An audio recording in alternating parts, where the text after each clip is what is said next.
Audience 1, Audience 2, Audience 3, and my recorder. Alrighty.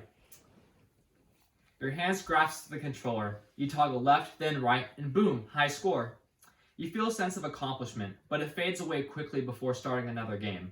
This pattern continues as you level up, win and lose for hours on end within the confines of your living space, all while neglecting the world outside of your console that is so unique, so beautiful, and so full of adventure, the real world. With that being said, adults should limit the amount of time their children play video games. Some of us already have young children, and most of us will have children in a not so distant future. As parents, it will be our job to make many decisions for our children. One of these major decisions will involve deciding to allow our children to play video games, as well as deciding if we want to limit their gameplay or let them play like a degenerate, as most young kids tend to do. Growing up, I was never allowed to play video games. Although this initially angered me, I feel like it has had a great benefit on my future. Today I will be discussing why it is imperative that we limit the amount of time our children play video games and discuss alternative, more productive options that will benefit our children in the long run.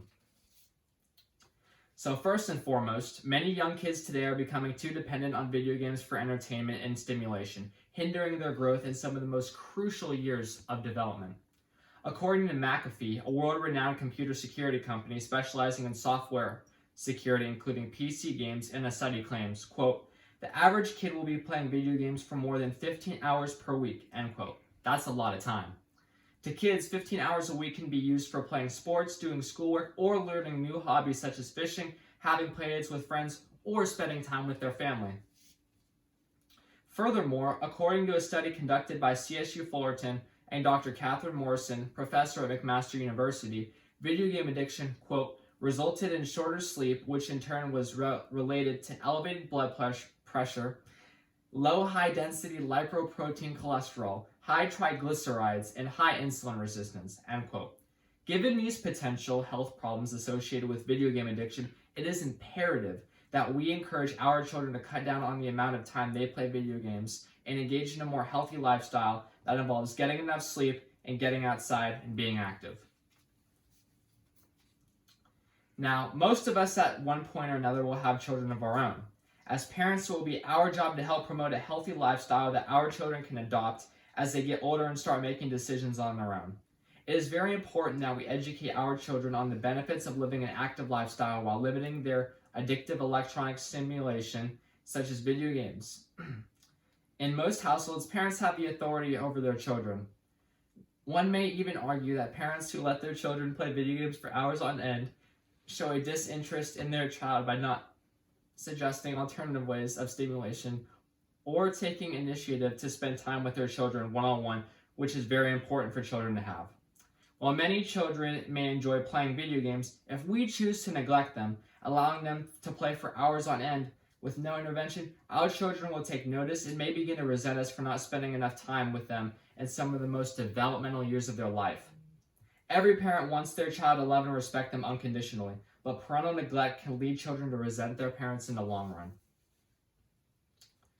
The vast amount of time many children spend playing video games can be combated by parents taking steps to decrease their children's time gaming through a gradual process coupled with certain incentives. Parents can take action and limit their children's exposure to video games in a gradual way. Like any addicting habit, you can't just take it away.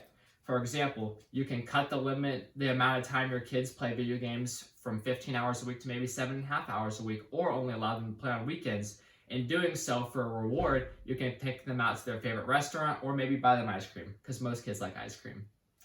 According to education.gov, when talking about parental actions with children, they say, quote, "In this fast-paced world, we have to make space for our kids and assure them that we care about them and will always be there as pillars of support. They need our love, kindness, and strength so that they feel secure and confident with themselves," end quote.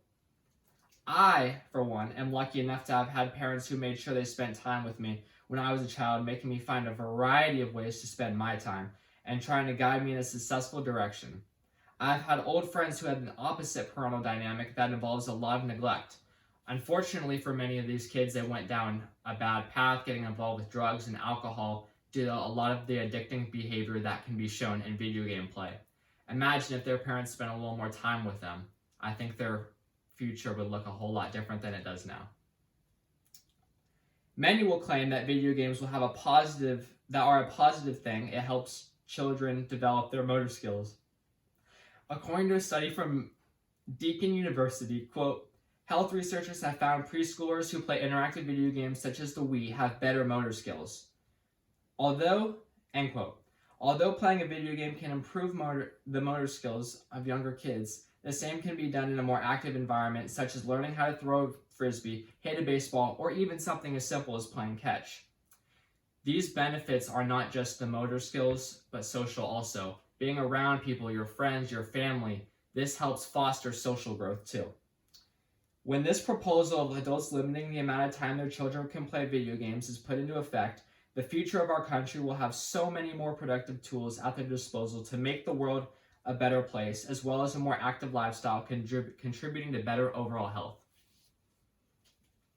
In closing, although to many children, video games are a fun and easy way to pass the time, too much time spending can lead to negative physical and mental health as they become older. By limiting the amount of time your children play video games, the benefits that come from that will be overwhelming, not just as a parent, but mainly for your child. When I have children one day with my lovely wife, we will make sure that we limit our children's screen time, especially video games, and get them more involved in family-oriented activities that set the standard for what a happy and healthy lifestyle looks like. I urge all of us to take an active role in the lives of our children by limiting their time playing video games and providing alternatives that will make them into more well-rounded individuals for the long term. By doing this, we are promoting a positive and healthy lifestyle that our kids will ultimately embrace and use when they become parents one day. By implementing this policy now, we are ensuring that our future generations are physically healthy, mentally healthy, and well-rounded individuals that make the world a better place. Thank you.